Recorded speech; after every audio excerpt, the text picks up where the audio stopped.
Good morning. So I know it's been a couple of weeks since we've actually gotten to meet, so I want to double check and make sure that you've got all your homework because it is due this Friday with your paper for your midterm. So just make sure you've gone through all of the PowerPoints. Make sure you've got your homework from the very last slide on each PowerPoint.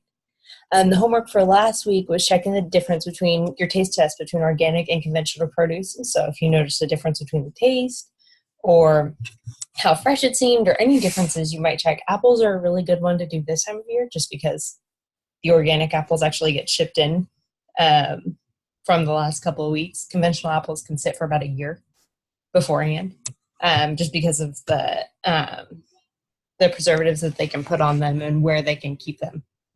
So something you may want to try if you haven't already done it. Apples are a good one. Blackberries are another good one for this type of year. There's all kinds of fruits and vegetables that are in season right now, so those are the best ones to do it with. And then for your topic for organic foods that you researched, where did you do your research? What did you learn? And would you eat organic if you had the choice? Do you think it's worth it? Do the benefits outweigh the cost or any other drawbacks? So what do you think about that? Go ahead and send those in with the rest of your homework. Remember, all of that's due on Friday. This week's a pretty short one because I want to make sure that you have plenty of time to start your paper because you do need 2 sources to go with your paper that is due for your midterm. And it can be over any of the questions that were in the study guide that I sent out, any of the ones on the midterm study guide, or if you have another topic that you really, really want to use, let me know and I will check and see if it's okay to use it. But most of the time, if there's a topic you're really interested in, I'll let you use that instead. But this week, we're just going to talk about phytonutrients. Phytonutrients are kind of a short one. All phytonutrients are, they're plants. Phyto means plant. Nutrients, if you remember from our vitamins and minerals and macronutrients talk, nutrients are just something for to help us sustain life. So phytonutrients are just something that's found in a plant to help you sustain life. So something you eat in a plant that's good for you. For the plant itself, it actually helps protect the plant from environmental damage.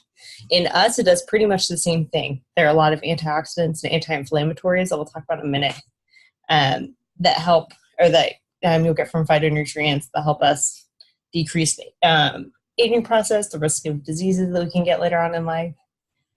So phytonutrients are a very sought after thing right now because they have the 2 buzzwords that we really like, antioxidants and anti-inflammatories.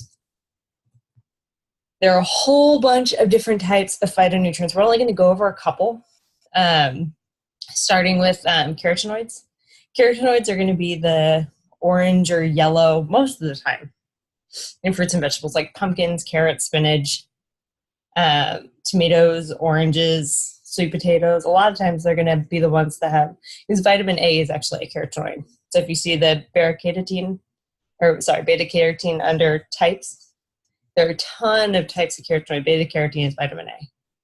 So that makes it very, very easy to spot a carotenoid or what has carotenoids in it because it's probably going to be yellow or orange or sometimes red. Carotenoids are mostly for your eyes. So if you've ever heard that vitamin A or carrots help your eye health, that's actually true. It has a lot of antioxidants to help keep your eyes from aging as quickly as they may regularly. There are tons of types of carotenoids. There's no way we're going to go through all of them, mostly just because it has to do with the structure, which we don't care quite as much right now. The ones you're going to see most often are the beta-carotene or the vitamin A, or lycopene, which is in tomatoes. Lycopene is actually one of the very few. We've kind of talked before about how some vitamins and minerals, or some vitamins mostly, can be less effective or they can break down or they're just not as good for you if they've been heated. Lycopene is actually one of the exceptions. It's in tomatoes. It's actually more potent and more helpful if it has been heated. So that's actually one reason people will use to eat ketchup a lot. Anything that's heated tomatoes has more lycopene in it. That used to be, I don't know if it still is, I'd have to double check. It used to be one of the claims that was on a ketchup bottle because it was a great source of lycopene because the tomatoes have been heated. Ellagic acid is in a lot of berries and nuts. So raspberries, strawberries, blackberries, anything that's kind of a deeper color is going to have a lot of ellagic acid in it. And those are good for your cholesterol. And almost all of them are the phytonutrients will reduce your risk of cancer. Any antioxidants in general are going to reduce your cancer risk. Now, these are great. And with this, it does lower the total cholesterol, but there are a lot of different kinds of cholesterol. There's good and bad cholesterol. It actually raises the good one and lowers the bad one. So that's a very good one for people who are at risk for heart disease. Having all of these on a regular basis can really help with those. Resveratrol. That one is mostly found in pretty much anything that is like a berry. Chocolate actually or berries or nuts. So pistachios, peanuts, grape skins especially, that's going to be your highest source of it. Strawberries, blueberries, and dark chocolate comes from a bean or a nut. Resveratrol reduces the risk of your heart disease and helps with your cognitive health. We're going to look at what all the colors mean in a little bit. Excuse me. But if you notice on these lists, a lot of them are similar colors, or they're in similar groups. So they're going to be in the nuts group or in berries or things like that.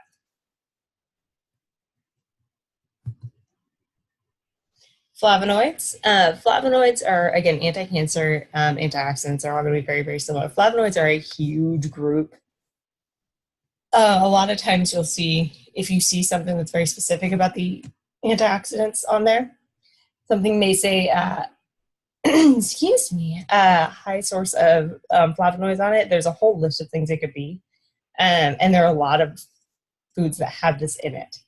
It's very high in green tea, apples, onions, coffee, a lot of things with a very potent taste or smell have flavonoids in them.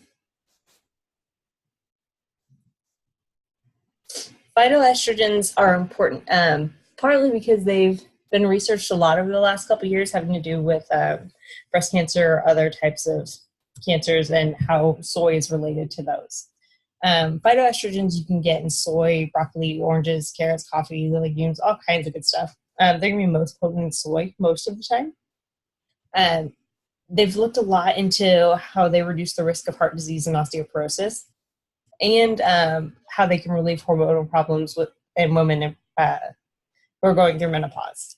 Now, with soy, there's some question on whether the phytoestrogens in the soy could make breast cancer worse or better. What a phytoestrogen does is it competes. There's a little spot on each cell that is for estrogen to attach onto, but there can't be too much. So if you get too much estrogen, it can be bad for you. Now, what a phytoestrogen does is it attaches onto that cell instead of the estrogen, so it takes the place of the estrogen. So it's one of the very few things that can act like estrogen as a hormone, but it's not actually doing a whole lot as estrogen would. So it's just taking the place of it, which can lower the estrogen onto your cells. But there is some concern that it has negative effects instead of being positive and reducing your risk of breast cancer. Some people think that it may raise your risk of breast cancer, but there hasn't been enough conclusive research for that. It's really kind of gone either way. Some studies say soy makes it worse. Some studies say soy makes it better. There's really no winning with that one yet. So hopefully it will be in the next couple of years. But for now, we do know it reduces the risk of heart disease and osteoporosis, and it can relieve hormonal problems in women that's related to menopause. So having too much not enough estrogen. Something that they can also do is act. If there is not enough estrogen, so if there's too much, it can block the estrogen from attaching on. If there's not enough estrogen, it can act like estrogen.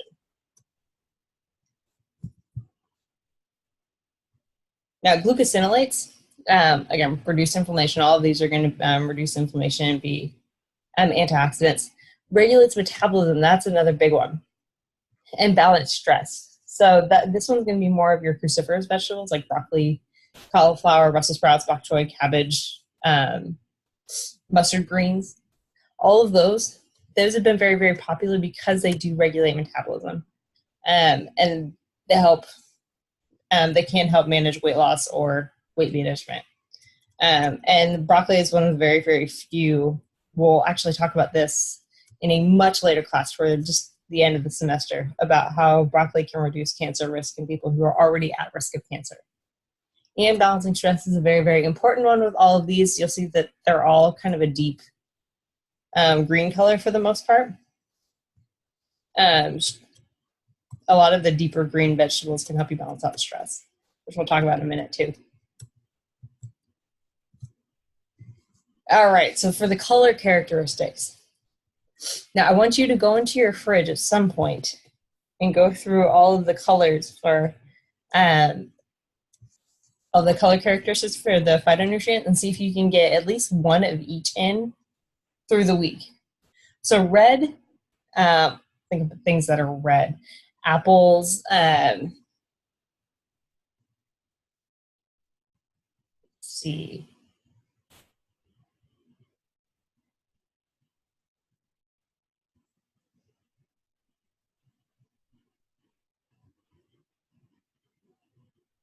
Oops, sorry, I blocked out for a second there. You should be able to hear me. If you can't, let me know if I'm starting to go in and out on the feed. If you miss anything, just double check and let me know. I'll keep the one from last year on there just to make sure. Now for red fruits and vegetables, it's anything like apples or kidney beans, red bell peppers, cherries, a lot of things that are red on the inside. Apples are kind of the exception because apples are white on the inside. But red raspberries, strawberries, watermelon counts as a red and not a green. Things like that will help with your GI health, so your stomach and your intestines. Your heart, hormone levels, making sure they're all balanced out, and your liver. Orange is going to be things like cantaloupe, again, carrots, anything that's on that list for the carotenoids going to be under orange. It's going to be immune health, reproductive health, and skin, which can also have to do with your eyes. Yellow will also be under eyes as well. Pumpkins, sweet potatoes are going to be the big things for this time of year that you're going to have for under orange. Yellow, apples can also be yellow. Yellow bell peppers, corn. Ginger actually counts as a yellow. It doesn't count as a brown. Lemons, pineapples. Summer squashes, like the yellow squashes, those are going to be more or go under yellow.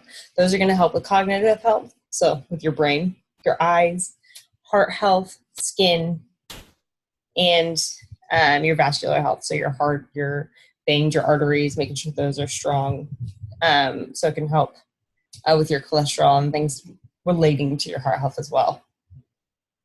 There are a lot of greens, and greens do a lot of good. So even green tea counts as a green. Green tea, okra, pears, the green pears, peas, zucchini, celery, cabbage, all of those ones that were the deep green that we talked about. For the last one, Brussels sprouts, broccoli, bean sprouts, the green bell peppers, apples can count into green too. So those will be more brain, skin, hormone, heart, liver, pretty much everything on the list. And under brain, it can also help with your brain's physical characteristics and also your cognitive health, so the way you think, making sure that you're clearer, as well as your brain's not deteriorating as can happen with older age. Now for blue, purple, and black, that's going to be more all of the berries. So blackberries, blueberries, raisins will count under blue, purple, black. Grapes, plums, eggplant, figs. Figs will be around all at this time of year. Prunes, purple potatoes, if you can find them. Sometimes you'll be able to find them more this time of year. And those are going to be more for your cognitive health, so the way you think and making sure you're clear. Heart health, lowering your cholesterol, and making sure that your liver function is as it should be, helping you to clear out any of the yuckiness or the toxins that are floating around in there. Now under white, tan, and brown, that one can be kind of hard, mostly because you're looking at the inside of the fruit for this one. And there's some things that overlap. So apples are white on the inside, still counts under white, tan, and brown. Cauliflower would be under there. Cocoa powder, chocolates, dark chocolate would be under there. Coffee, garlic. Most legumes, so chickpeas, peanuts would count under there. Lentils, mushrooms, a lot of nuts count under white, tan, or brown. Pears can also count under there. Insides, white. Onions would count under there. And black and white teas would also count. And that's for your GI or your stomach and intestinal health, your heart, hormone levels, and your liver. Now, there's a lot of things you can do to get more phytonutrients. Like I said, go back through this list and either go to the grocery store with your parents or make a list if it's easier for them to go by themselves, and make a list for the fruits and vegetables you want to try from each list. I'll actually send you a whole big list of fruits and vegetables that will count under each of the colors. So some of them aren't as intuitive as they might be. Some of them will count under more than one category. Some of them will count for the inside and not the outside. So if the inside is a certain color, then I'll count under that color. Sometimes it wants the outside. So it really just depends. So I'm going to send you a list so you can go through them. And to get more, so if you eat a lot of plants, it's easy to get all the phytonutrients that you need. It's normally recommended to get between 9 and 13 servings a day. The serving is just normally it's about half a cup of cooked vegetables, or if it's a super leafy vegetables, it's about 1 cup. So it's not that much. It's nothing too crazy. You can normally get several servings in a meal. As long as you're eating a lot of plants, you're probably going to get plenty of phytonutrients.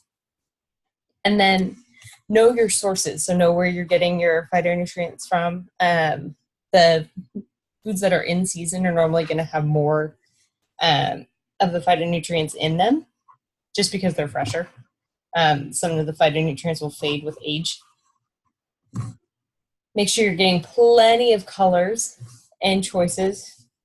Don't be picky and try to get as many as you can for each one.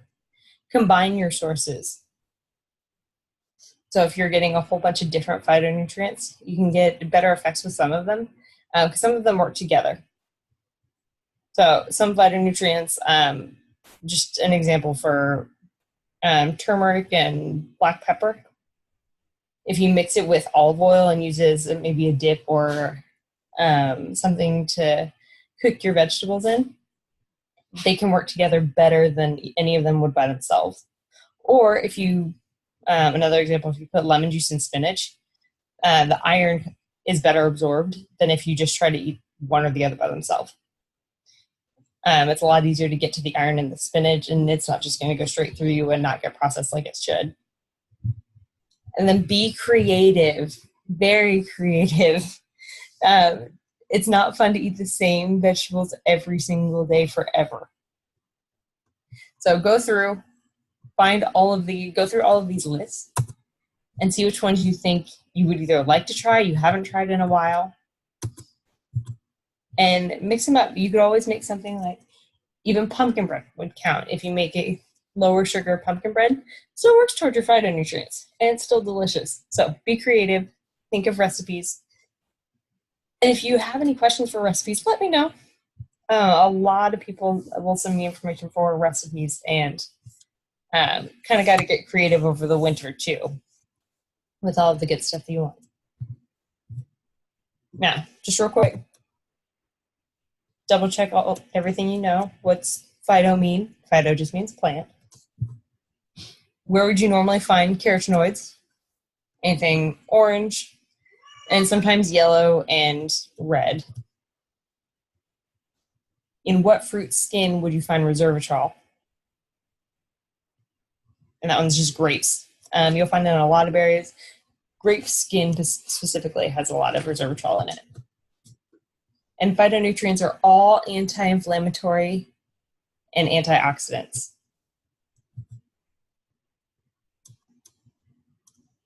Now, for your homework for this week, it's a little bit shorter than your midterm, but this will also be due on Friday. Pick one phytonutrient color and find peer-reviewed research on its benefits.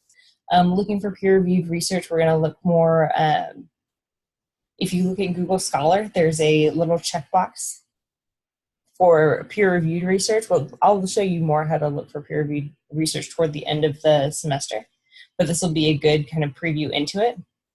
And there's a little checkbox if you look at Google Scholar. There's a checkbox under there for peer-reviewed research. Check that, and then go through there. Go through one phytonutrient color, so you can either do the color or you can do the actual phytonutrient. Sometimes the color is just a little bit easier.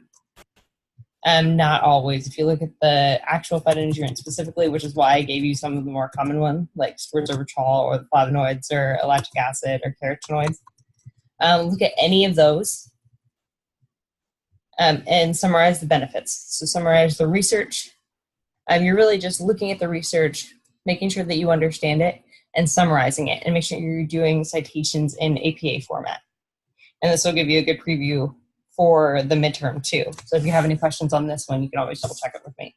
And this one doesn't have to be nearly as long. It really just has to be a paragraph. Now, real quick, just to go over the midterm information to make sure that we are all on the same page and we're all good. For the midterm, I do want it one page, one full page. And this will be pretty much the only one that I have a length requirement on. So I do want it one full page typed. I want it to answer why to one of the questions for that I gave you for the midterm study guide. I want you to keep asking why about it. So it can be more than one page if you want it to be. That's fine as long as it's at least one page. So keep asking why about that question until you feel like you've answered the whole question completely.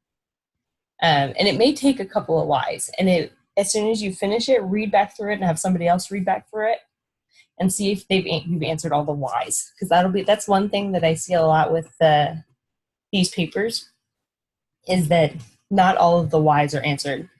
Sometimes people leave a lot of open-ended questions. So I want you to make sure you answer all of the whys. Include 2 sources in APA format. And you can always use an online citation generator. That's fine, as long as you double check and just make sure that it has all the information in there to back up your ideas. I want to make sure that I can find the source that you are looking at. And I want it to be a topic that you're interested in. That's important. So even if it's not a topic that's necessarily on the midterm study guide, and if there's something else out there that you want to write about or something that you've maybe seen or something we've talked about that you want to write about instead, go ahead and let me know, and we can use that instead. So the midterm and all of the homework assigned up to now is due this Friday. So that'll be on the 26th. As long as you get in before midnight, you're good, and I'll have them all graded by next week. If you have any questions, please, please, please let me know. And if you don't, I will see you next week. Bye, guys.